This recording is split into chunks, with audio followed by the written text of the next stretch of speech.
In this video, we're going to go through the basic steps of accessing your OCTC email and your OCTC Blackboard.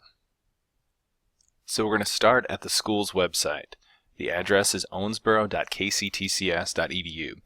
I'm lazy, so I like just to go into Google and search for OCTC, and this should be the first link that pops up.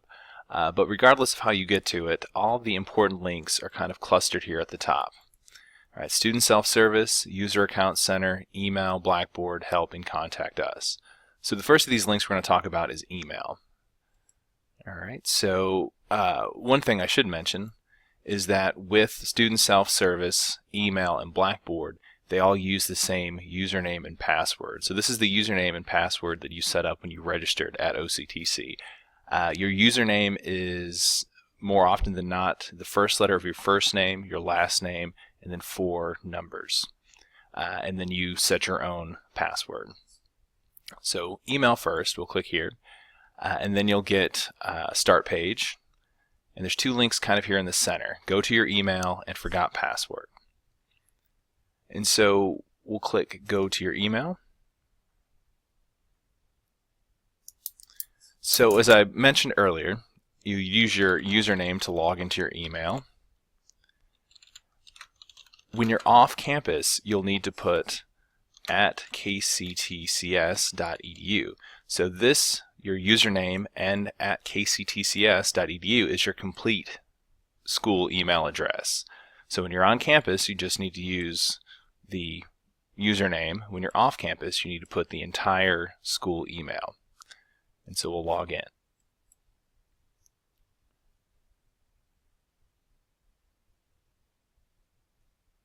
So the first page it opens to is your inbox. So here is where all the correspondence between OCTC and you, or your instructor and you, come to. So real quick, we'll just run through how to create a new email. So up here near the top, you're going to see plus new. So click there. It opens up a new email box over here on the right. And if you already know the email address, you could type it in there. And if you're not for sure the exact email address, if you click to, you'll be able to search for that individual that you're trying to email. You're also able to search over here where it says search mail and people, so you can type in that person's first and last name and it should bring up their email address. And another thing I want to mention, let me go ahead and email myself here. We'll call it test email, is how to attach a document. So on this page, at the very bottom, you're going to see this little paper clip that says attach. So you're going to want to click there. And a new page is going to pop up. And from here, you're going to want to go to computer and then find the location of the attachment. For this example, I have a folder called email document, and in here I have test document. So I'm going to click there and then click open. And the next page is going to ask you if you want to upload and attach as a OneDrive file or if you want to attach it as a copy. You're going to want to click attach as a copy. And if you want, you can click down here where it says remember my choice for files from my computer. So this way you'll skip this step every time. Alright, so you'll be able to tell that this document has been attached to that email, so when you send this email, that document will come along with it. So next we're going to look at OCTC Blackboard. I'm going to jump back to the school's website at owensboro.kctcs.edu, and I'm going to click this Blackboard link. From here you're going to go to the Blackboard login screen, and you'll use your same username and password that you used for your email.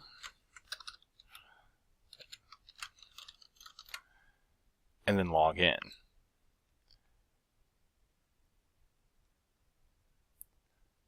So here you're going to be presented with a course list. So with this list, if the link is blue or green, it means it's an active course. Now if you've registered for a course and the course isn't open yet, this is going to be grayed out and it's going to say unavailable. So usually when the semester starts, usually on the first day of the semester, you'll be able to go into your course and see the material. But until then, the link is usually not active.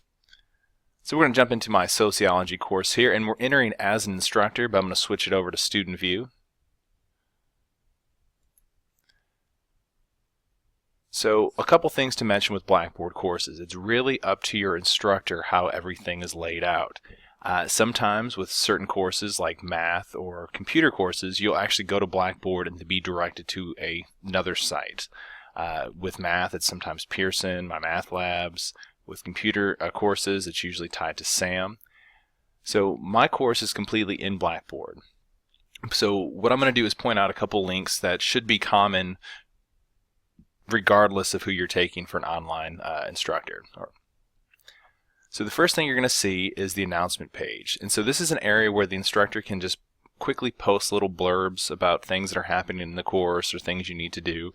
So as you can see here, I put, due dates and links to certain materials in the course.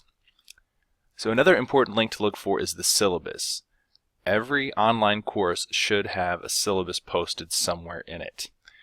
This is a very important thing to read. It should be the first thing that you print out and read in a course. And really what the syllabus does is lay out the entire process of the course. So, it talks about what you're supposed to learn, what we're going to cover in the course, time requirements, attendance expectations, breakdown of all the points in the course. And then some instructors go a little bit farther and put down the schedule. Put down, hey, this is what you need to do when you need to do it. So very important when you're starting an online course and even a face-to-face course to read through the syllabus. Another link that your instructor may have is a Getting Started link. So when you click there, it goes to a page that kind of breaks down some information from the syllabus and may have some extra information about the course. So, I have a link that goes back to the syllabus and schedule, instructor information, Blackboard navigation. So I went through and talked about all these links on the side and where they go to, certain technology requirements, and time and attendance expectations. So a little bit of repeat from the syllabus, but it's always good to read this important information more than once. And another link that your instructor may have in a Blackboard course is course material. So sometimes instructors break this down into multiple links. I have all my course material tied to one. It's closed right now, but let's see. Yep, there's no content to display because the course is over. But this is where I house everything. The entire course is under this course material link. Another thing we can check real quick in Blackboard, or you can check for in Blackboard, is this My Grades link. Now this is optional for an instructor to put in their course. So if you click this My Grades, it takes you to the grade book. Let's see if we have access to it. Yep, so what this does, depending on how your instructor has the course set up, it goes through and tells you, hey, here's all the things that are due, their total points, and when the due date is. Some instructors have all this open on the first day. Some instructors put it up as the semester goes along. So once again, it completely depends on the discretion of your instructor. Alright, so that was a quick overview of OCTC email and OCTC Blackboard. Thank you.